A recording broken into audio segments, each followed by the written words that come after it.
Right up now, we're going to be having a armchair conversation titled Carbon Majors. Chip, please come up to the stage and join us. I'd like to introduce, well, Chip will introduce the guy he's going to have a conversation with, so I'll leave it at that. Nice to see you again, Chip. You too, Rick. So Rick Heede, you are an amazing fellow. You have been living in the Valley for many, many years, even though I know you prefer houseboats in Sausalito these days. But we're not letting you out of the Valley distinction. And you also worked at Rocky Mountain Institute for many, many years. A number of years, yes. But you left there to form something called the... Well, first it was Climate Mitigation Services, where I was doing consulting for cities and counties and corporations on accounting for greenhouse gas emissions within their corporate entity. But then moved on to nonprofit work with Climate Accountability Institute, a nonprofit research institute. Right, and you have an extraordinary project called Carbon Majors, and how I understand that is that you've been pretty much tracking carbon emissions from the major emitters on the planet since about the revolution, the Industrial Revolution, maybe a bit before, and accounting for, say, about 200 years worth of release, and that you actually convened a meeting, as I recall, somewhere down in La Jolla, maybe Southern California, with a number of folks that then all of a sudden you became subpoenaed by, I believe, the Justice Department because you were now colluding against big fossils on some. Could you just brief us on that? Well, let's get to the subpoena in a minute, but I just want to describe the project first, if I may. Okay. In terms of our objective was to quantify in scientific terms how much oil, gas, and coal that the major corporations that have built the infrastructure of the planet and our carbon economy over the last many decades. And we wanted to open up a new path of argument for holding corporations accountable. And the way the Conference of the Parties with the UN framework on climate change is structured is that nations and essentially consumers are held accountable on common but differentiated responsibilities to deal with climate change. And we thought that would be a valuable path to look at what the corporations that have profited for decades might have contributed to the problem and perhaps leverage that information to cause second thinking about their business plan to increase production in the future. Just like Jim was saying, we need to put a peak on carbon emissions, which means putting a peak on carbon production, so we wanted to leverage the corporations themselves. So we went through a rigorous process of identifying the 90 carbon majors and quantify using their own reports to shareholders back for several decades to as early as the 1850s on how much oil, coal, and gas they have produced. And then we developed a methodology to account for how much of that carbon that they produce on an annual basis ended up in the atmosphere. And now we're doing other kinds of modeling and that sort of thing, but that's where the project started. And in collaboration with UCS, we held a conference in La Jolla in 2012 where we brought together experts from tobacco control so that we can learn how the tobacco industry and various efforts to make not only smokers aware of the hazards of smoking, but also what it took for the government to press its case and the opposition by the tobacco industry itself to basically sow doubt about what the impacts of their products would be. And we see the same pattern repeated with climate change. For decades, oil, gas, and coal companies denied the climate science. They spent tens, if not hundreds of millions of dollars providing false advertising, arguing that the science isn't settled, with it's much too early for action, and basically confused not only the public, which remains confused today, but also legislatures around the world, particularly in the US, to make sure that no legislation was passed that would compromise its business plan to produce more and more fossil fuels. Right, excuse me, but you also did this with your colleague Naomi Orsekes, I think, the author of Merchants of Doubt, put a spotlight on that, and aren't there very significant liability issues involved here in terms of the Comins and who's responsible for the damages? Well, to date, consumers and for that matter, fossil fuel producers have no restrictions on their products. But we feel there's a legal liability opening for shareholders and investors and regulators to say, well, you have to take responsibility of your product and to be held accountable for producing the fossil fuels that will inevitably end up in the atmosphere as consumers use them as intended. That's to burn them. And corporations aren't held to account for their production and distribution and marketing of billions of tons of carbon around the world on an annual basis. And we feel there is some potential to hold them to at least share some of the responsibility. It shouldn't just fall on nations and taxpayers. It should fall in part on the corporations that have profited and confused the public to be held account for reducing those emissions in the future. I'm less interested in the historic aspect, even though that's the database we built. What is their historic contribution? The biggest companies, for example, have emitted 3.5% to 4% of the total atmospheric emissions from fossil fuels, the largest companies. So there are legal efforts around the world, in Europe and the UK. Some of them have been mentioned here yesterday. Clara mentioned the Klein Earth potential litigation in the UK. There's efforts in Germany against one of the companies, carbon majors, called RWE. The Philippine Commission on Human Rights, which has an interesting aspect to its constitution in terms of human rights and the rights of nature itself. That commission is investigating 40 of the carbon majors in terms of their violation of Filipinos' human rights. So there are various legal aspects that are now going around the world, and there will be a suit that will come out in the West Coast in the next few weeks against some of the major US oil and gas companies and coal companies. Right, and that ties into the Children's Trust, I think it's called, the lawsuits in California and Denver. They've been getting some favorable decisions lately. But in terms of the, this business of looking into this issue and then all of a sudden being accused of collusion, I think, is that what it is?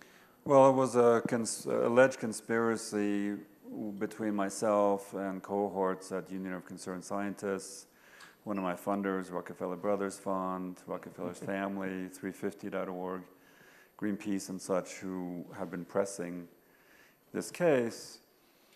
And the conservative bloggers in 2015 noticed that we'd held this conference in La Jolla and noticed in our published materials that we had basically prognosticated that one of the potential liabilities for oil and gas companies was investigation by state attorneys general, which was then announced in 2016 by the Attorney General of New York and Massachusetts, and several other states followed, to investigate ExxonMobil in particular for fraud against consumers in New York State and investors in New York State. And once you involve the Attorney General and then later the FBI and the SEC on misinforming shareholders, you might be in some trouble. And so the response by the Republican-led House Science, Space, and Technology Committee, which has issued kind invitations to me to turn over all my materials and communications, which all of our groups, including my own, declined to do. We didn't think they had oversight authority. And eventually, Chairman Lamar Smith from Texas issued a subpoena demanding that we turn it over, and we again said no. That probably is in abeyance now because Congress had to act in that congressional session. That session ended, and if they want to reissue that subpoena, they would have to restart it again in the 115th Congress.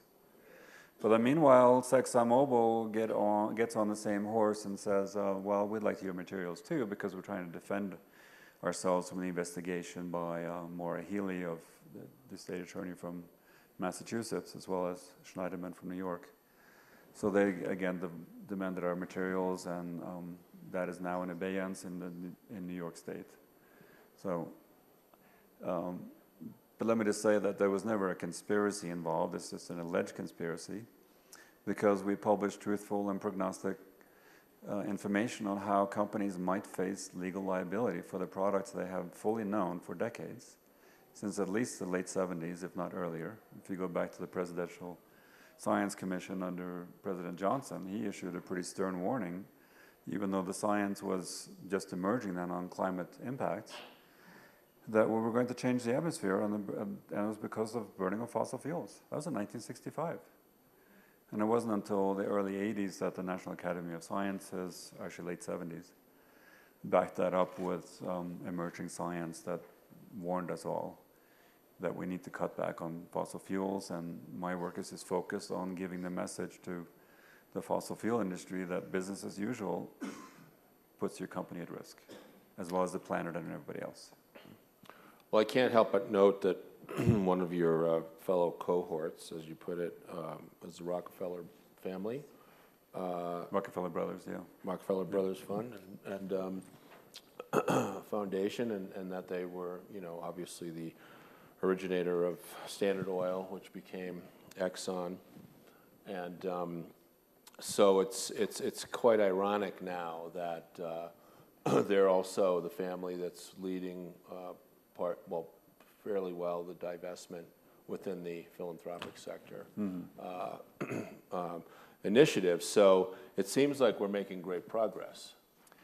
And I think, Chip, that the various members of the Rockefeller family had debate for years about whether they should take this step to announce that they would divest from fossil fuels, particularly from, I think they started with coal and then moved on to oil and gas.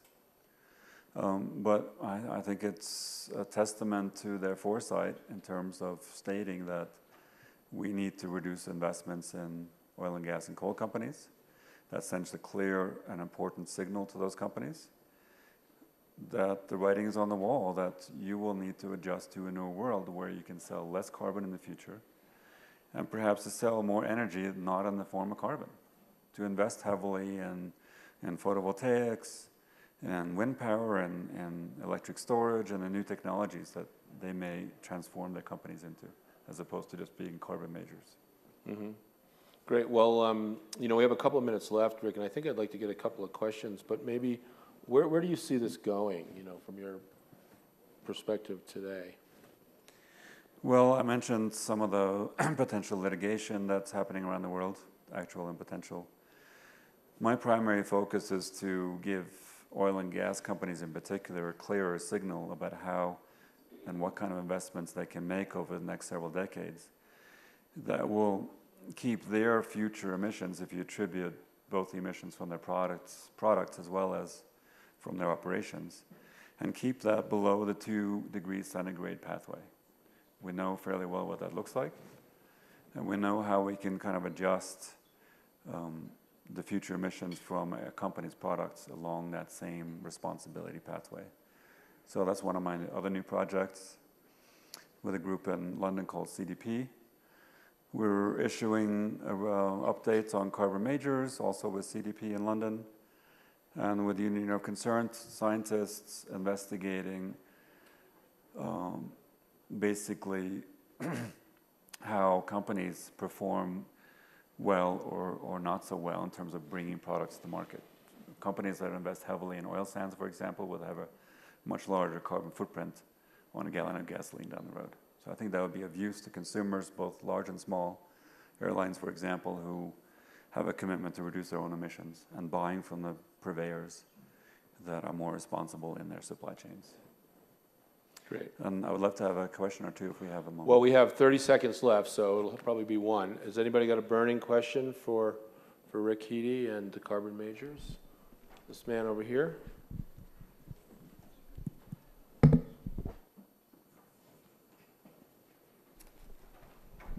There's been a lot of conversation about carbon CO2 with documentation with a lot of the Exxon and Mobil. I think that was from 1984. They had documentation within their private papers about they understood what that was. With us going forward with CO2 and seeing where it's directly attributable, what about the collateral damage we have with methane? like what's on the Siberian Arctic shelf, where there's something, I don't remember what the numbers are, but roughly there's 100 times the methane that we have in the atmosphere now contained in the shelf, and a 2% release doubles the methane, so which is directly attributable to the carbon release from the majors. It's probably not a 30-second question, but this is something I've been trying to grapple with, because Well, there are some very dangerous feedback loops in the planet itself in terms of massive methane releases, both from the frozen tundra that's melting gradually, as well as these potential large oceanic methane releases. I'm not a scientist with knowledge in that regard, but let me say that we include methane emissions from the operations of oil companies in our accounting. But that is one of the danger points of climate change itself. We don't know all the consequences that might lie hidden beneath the scientific radar about the dire consequences. Great. And before we leave, I just wanted to say that I brought a lump of coal with a half a pound of carbon in it. Any wild guesses about how many of these lumps we burn every second around the world? No, 4 million of these lumps every second of the year. That's what we contribute to as a planet. So be aware of that in your own life as well, because it rests with us as well.